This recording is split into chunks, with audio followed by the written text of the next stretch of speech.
Nous avons pu assister au 33e Grand Prix d'Espagne de l'histoire de la Formule 1. Était-ce un signe pour la 33e victoire de Fernando Alonso? Eh bien c'est ce que nous allons voir dans cette vidéo. Je vais prendre 5 minutes pour vous parler du Grand Prix d'Espagne.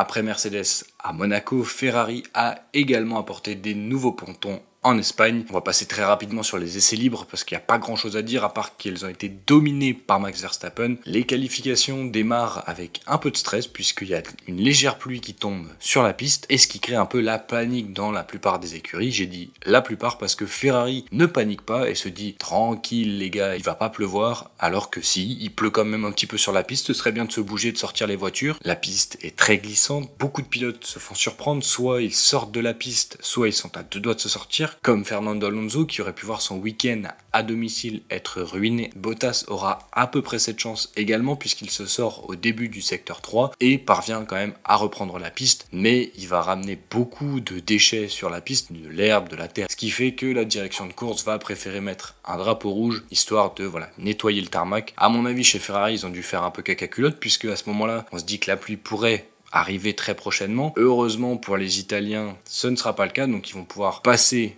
en Q2 tranquillement, et je le dis avec une conviction incroyable, je pense qu'ils étaient convaincus de passer facilement en Q2, pourtant Leclerc reste bloqué en Q1, il partira 19e le lendemain. Si les améliorations sur la Ferrari de Leclerc ne payent pas, ce ne sera pas le seul à ne pas voir la Q3. En effet, Pérez signe seulement le 11e temps, il sort en Q2, mais il sera accompagné de George Russell qui lui signe le 12e temps. La pole est signée par Max Verstappen sans réellement forcer devant Carlos Sainz, et on a une incroyable P3 signée par Lando Norris. Les McLaren semblent répondre présentes et on espère pour elles qu'elles vont réaliser un très gros Grand Prix. Au départ, Sainz tente de dépasser Verstappen, mais le néerlandais défend parfaitement à l'intérieur. Il freine beaucoup plus tard que le pilote Ferrari. L'Espagnol est contraint de rester derrière le néerlandais et un peu plus bas dans le classement. Lewis Hamilton a sauté Lando Norris au départ. Norris tente de s'infiltrer dans le deuxième virage dans un trou de souris, mais malheureusement, il n'y a pas assez de place et son aileron frotte contre la roue arrière de Lewis Hamilton. Norris casse son aileron et est contraint de passer directement au stand à la fin du premier tour. Stroll réalise également un magnifique départ puisqu'il parvient à doubler Lewis Hamilton au virage 4 pour prendre la 3e place de ce Grand Prix. Russell a également pris un excellent départ puisqu'il partait 12e et qu'à la fin du premier tour, il est 7e juste derrière Fernando Alonso et il va pas tarder à le doubler. Au 7e tour, l'anglais passe l'espagnol pour le plus grand bonheur de Mercedes et pour le plus grand malheur du public. Dans le même temps, Lewis Hamilton récupère la 3e place des mains de Lance Stroll. Pérez remonte, on a quelques batailles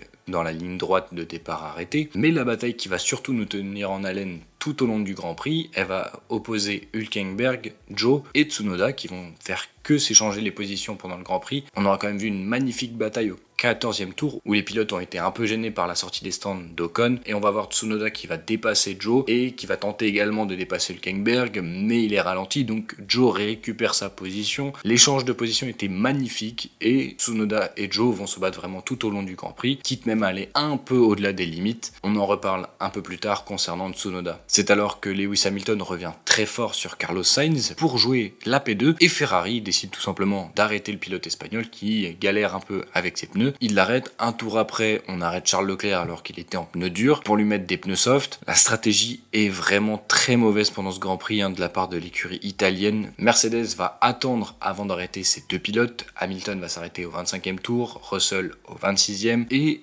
ce décalage stratégique va les placer en bonne position pour remonter dans le classement. Lewis Hamilton ne va pas attendre très longtemps avant de revenir sur Carlos Sainz et de le doubler pour enfin prendre la 2e position dans ce Grand Prix. Russell va ressortir 6e après son arrêt, mais il va remonter très très fort sur Carlos Sainz et il va dépasser Carlos Sainz au 35e tour pour récupérer la 3e place de la course. Chez Ferrari, si les stratèges sont un peu à la peine, Carlos Sainz l'est également et en plus il parle beaucoup trop, il devrait faire un peu profil bas parce que gna gna gna, Pérez va nous battre, gna gna gna, j'ai du rythme dans les mains et donc je vais pouvoir accélérer, gna gna gna, je comprends pas la stratégie, gna gna gna, trouvez-moi une solution pour qu'on batte Pérez sur la piste. Ça fait beaucoup là, non? Faudrait arrêter, faudrait se calmer, faudrait prendre un grand bol d'air. il faudra redescendre un peu sur terre. La deuxième vague d'arrêt au stand se passe quand même relativement bien et on se dit que Hamilton et Russell vont potentiellement se jouer la deuxième place. Il n'en sera rien parce que Lewis Hamilton gère parfaitement sa course. Perez, qui était alors 5e, va remonter très fort sur Carlos Sainz et au 53e tour, il va le doubler pour prendre la 4e place. Ocon, qui était déjà pas très apprécié en Espagne pour des raisons qui m'échappent, va pas forcément se faire beaucoup plus d'amis parce qu'il va faire une défense ultra agressive sur Fernando Alonso. L'Espagnol passe, mais c'était quand même très dangereux. Faudra faire attention parce que après le Mexique, maintenant il y a l'Espagne. Il y a plus beaucoup de pays dans lesquels il va pouvoir partir en vacances. Max Verstappen a géré sa course d'une main de maître et il va remporter sa 40e victoire en carrière. Il est plus qu'à une victoire d'égaler Ayrton Senna en nombre de succès. Il remporte ce Grand Prix d'Espagne devant Lewis Hamilton et George Russell. Excellent week-end de la part de l'écurie allemande. Il devance Sergio Pérez, Carlos Sainz, Stroll et Alonso, qui a refusé d'attaquer son coéquipier. C'est assez surprenant de la part de l'Espagnol. En 8e position, on trouve Esteban Ocon. Et vient ensuite Zhou et Gasly, les deux pilotes qui profitent de la pénalité de 5 secondes de Tsunoda. Tsunoda qui avait poussé en dehors de la piste Guan Yu Zhou et donc qui a pris 5 secondes de pénalité. Voilà, on arrive donc à la fin de ce résumé du Grand Prix d'Espagne qui était pas si mal. On a vu un peu de spectacle, même si bon, pour la victoire, on n'a vraiment pas vu de bataille. Je note quand même que la Mercedes est la deuxième force du plateau aujourd'hui, contrairement à Ferrari qui a été à la ramasse ce week-end. Fernando Alonso a eu beaucoup de pression ce week-end, je sais pas, il était vraiment en difficulté contrairement à Lance Stroll. Peut-être que l'Aston Martin ne correspondait pas du tout à ce tracé